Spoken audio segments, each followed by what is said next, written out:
Hello students, आज के इस लेक्चर में हम लोग डिस्कस करने वाले हैं आईएमईडी के एमसीक्यू बेस्ड क्वेश्चन। तो ये इन क्वेश्चंस का आपका थर्ड पार्ट है। तो यहाँ पे जो आपका पहला क्वेश्चन है वो है which one of the following is the next stage to the concept stage of product planning and development process. तो यहाँ आपसे पूछा गया है कि आपका कौन सा प्रोडक्ट प्लानिंग और डेवलपमेंट प्रोसेस के कॉन्सेप्ट स्टेज का अगला स्टेज है। ठीक है, तो यहाँ ऑप्शन दे रखे हैं।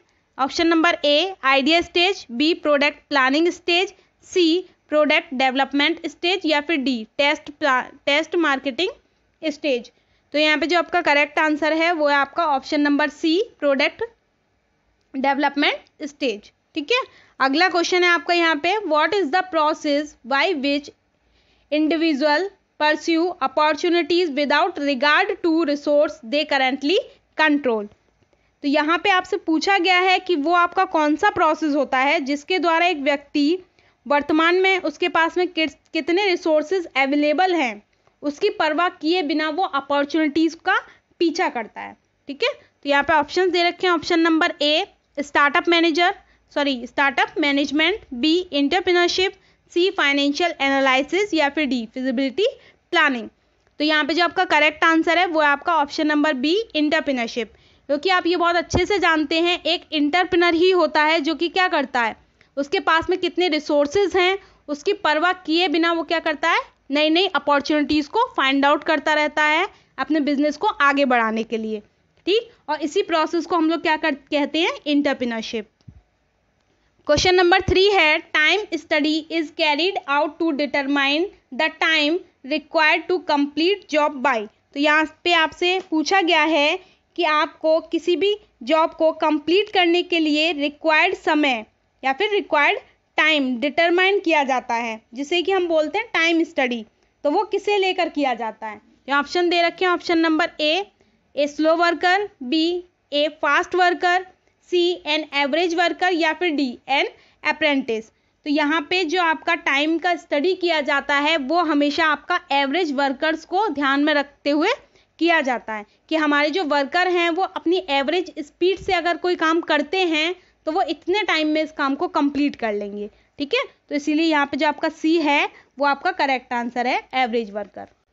क्वेश्चन नंबर 4 है the linear programming techniques can be applied successfully to industries like. तो यहाँ पूछा गया है आपका कि जो आपकी लीनियर प्रोग्रामिंग टेक्निक्स होती हैं उन्हें हम सक्सेसफुली किस टाइप की इंडस्ट्रीज पर अप्लाई कर सकते हैं। लीनियर का मतलब यहाँ पे होता है ऐसी इंडस्ट्रीज जो कि क्या हो आपकी, ना तो उनमें ज़्यादा उछाल आए ना ही ज़्यादा गिराव आए। इट मीन्स ना ही वो तेज़ी से उनका ग्राफ ऊपर जाए और ना ही तेज़ी से नीचे आए। एक लीनियर फॉर्म में उनकी जो प्रोग्रेस होती है वो चलती रहे। ऐसी जो इंडस्ट्रीज होती हैं उन पर आपकी ये टेक्निक्स अप्लाई की जाती हैं। आप इसे अगर एग्जाम्पल से समझो तो यहाँ पे आपकी आयरन एंड स्टील कंपनीज का जिक्र किया गया है कि आपने देखा होगा अगर आप आज के टाइम में जितना आपका आयरन और स्टील सेल हो रहा है उतना ही सेल होगा, ऐसा तो नहीं होगा एकदम से उसमें बहुत ज़्यादा सेलिंग होने लग गई। ठीक है, जितनी रिक्वायरमेंट है आज उतनी ही रिक्वायरमेंट कल होगी। ठीक है, तो ये भी आपका क्या है, लीनियर कंपनीज हैं, लीनियर फॉर्म में इनका ग्राफ चलता रहता है। सेम आपकी फूड वाली कंपनीज हैं, जितना फूड प्रोसेसिंग आज के टाइम में हो रहा होगा उतना ही कल होगा। तो ये भी आपका लीनियर टाइप की क्या है, कंपनी है एक तरीके से, या फिर इंडस्ट्रीज बोल लीजिए। ऑयल वाले में भी सेम है, आज जितना ऑयल खर्च हो रहा है उतना भी कल खर्च होगा। ठीक है, तो ये सारी क्या है आपकी लीनियर इंडस्ट्रीज हैं। तो यहाँ पे जो आपका करेक्ट आंसर होगा वो होगा option number D all of the above. तो इन सभी टाइप पे क्या होगा, हमारी लीनियर प्रोग्रामिंग टेक्निक्स अप्लाई की जा सकती हैं, क्योंकि ये सारी ही इंडस्ट्रीज क्या है, लीनियर फॉर्म में काम करती हैं। ऐसा नहीं है आज कम काम किया कल ज़्यादा प्रोडक्शन कर दिया। ठीक है, उनमें आज जितना प्रोडक्शन हुआ होगा कल भी उतना ही प्रोडक्शन होगा। थोड़ा बहुत ज़्यादा या कम हो सकता है पर एकदम से बहुत ज़्यादा या एकदम से बहुत कम नहीं होता। इसीलिए यहाँ पे आपका जो आंसर होगा वो होगा all of the above. Question number 5 है आपका यहाँ पे which of the following layout is suitable to job production. तो यहाँ पे आपसे पूछा गया है कि कौन सा लेआउट आपका जॉब प्रोडक्शन के लिए सूटेबल होता है। जॉब प्रोडक्शन का मतलब होता है आपका जो रोजगार उत्सर्जन होता है। ठीक है, तो यहाँ पे आपका ऑप्शन दे रखा option number A process layout, B product layout, C fixed position layout या फिर डी प्लांट लेआउट। तो यहाँ पे जो आपका करेक्ट आंसर है वो है आपका प्रोसेस लेआउट। क्यों? क्योंकि अगर कोई प्रोसेस होगा तभी हमें क्या होगा, एम्प्लॉयज़ की रिक्वायरमेंट होगी। जब हमें एम्प्लॉयज़ की रिक्वायरमेंट होगी तभी तो आपका जॉब प्रोडक्शन होगा। तो इसीलिए यहाँ पे जो आपका करेक्ट आंसर है वो आपका प्रोसेस लेआउट। क्वेश्चन नंबर 6 है माइक्रो मोशन स्टडी इज। तो आपको बताना है माइक्रो मोशन किसकी स्टडी है। सबसे पहले हम यहाँ देख लेते हैं माइक्रो मोशन क्या है। तो माइक्रो मोशन जो है आपका, ये एक तरह का आपका टाइम एनालिसिस है, जिसके द्वारा हम ये एनालाइज करते हैं कि कोई एक व्यक्ति किसी काम को कितने समय में करता है। तो ये ऑप्शन दे रखे हैं। Option number A, analysis of a man work method by using a motion picture camera with a timing device in the field of view. Option number B दे रखा है आपके यहाँ पर, motion study observed on enhance time intervals. Option number C, motion study of a sequence of operations. तो यहाँ पे correct answer है आपका option number A, analysis of a man work method by using a motion picture camera with a timing device in the field of view. It means हम लोग क्या करते हैं, किसी भी इंसान का जो काम का करने का मेथड है उसको हम एनालाइज करते हैं किसके द्वारा, एक मोशन पिक्चर कैमरा के द्वारा। क्वेश्चन नंबर 7 है product cost refer to prime cost plus. तो यहाँ पे आपको बताना है कि हम प्राइम कॉस्ट में क्या और ऐड कर दें कि हमारे जो प्रोडक्ट है उसकी कॉस्ट बन जाए। ठीक है, तो यहाँ पे पहले ये समझ लीजिए आपकी जो प्राइम कॉस्ट है वो क्या होती है। प्राइम कॉस्ट जो होती है आपकी वो एक फिक्स्ड कॉस्ट होती है। ठीक है, तो उसमें हम क्या ऐड कर दें, यहाँ ऑप्शन दे रखे हैं। Option number A, factory overheads, B factory and administration overheads, C factory administration sale overhead and profit, या फिर D factory administration and sales overhead.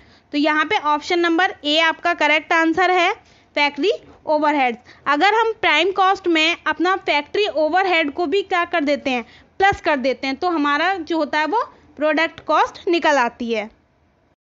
Question number 8 है इन जॉबिंग प्रोडक्शन। जॉबिंग प्रोडक्शन का मतलब है आपका यहाँ पे जॉब प्रोडक्शन से। तो यहाँ पे आपसे पूछा गया है कि जॉब प्रोडक्शन में आपका किन किन चीज़ों की रिक्वायरमेंट होती है।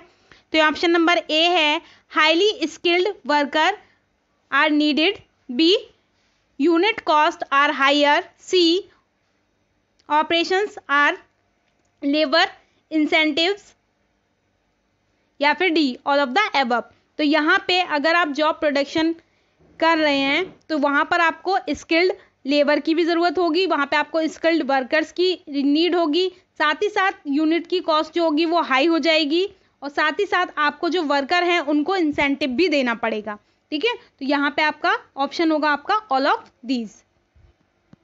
क्वेश्चन नंबर 9 है आपका यहाँ पे according to Muther the basic principle of best layout is. तो यहाँ पे आपका पूछा गया है कि म्यूथर के अकॉर्डिंग आपका बेस्ट लेआउट के प्रिंसिपल क्या क्या हैं। लेआउट का मतलब होता है कोई भी स्ट्रक्चर आपका। ठीक है, तो यहाँ ऑप्शंस दे रखे हैं आपके। Option number A principle of overall integration, B principle of flow, C principle of flexibility, या फिर D all of the above. तो यहाँ पे जो आपका करेक्ट आंसर है वो है आपका ऑल ऑफ द एबव, क्योंकि आपका एक बेस्ट लेआउट रेडी करने के लिए आपको ये सारी चीज़ों की रिक्वायरमेंट होती है। क्वेश्चन नंबर 10 है आपका द स्टार्ट और complete of task is called. तो यहाँ पे पूछा गया है कोई भी काम स्टार्ट हो रहा है और कंप्लीट हो रहा है, उस टास्क को हम क्या कहते हैं। तो ऑप्शन नंबर ए है an event, B an activity, C a duration, या फिर डी नन ऑफ दीज। तो आपको पता है कोई भी इवेंट क्या होता है, स्टार्ट होता है और कंप्लीट होता है। तो यहाँ पे जो आपका ऑप्शन नंबर ए है वो आपका करेक्ट आंसर है, एन इवेंट। क्वेश्चन नंबर 11 है आपका यहाँ पे father of time study was. तो यहाँ पे पूछा गया है टाइम स्टडी के फादर कौन थे। तो टाइम स्टडी का मतलब क्या होता है ये देख लीजिए। यहाँ पे टाइम स्टडी में आपका कैलकुलेशन होती है कि जो आपका वर्कर है और आपकी जो मशीन है वो दोनों मिलकर एवरेज टाइम में कितना काम करते हैं। ठीक है, तो ये कहलाता है आपका यहाँ पे टाइम स्टडी।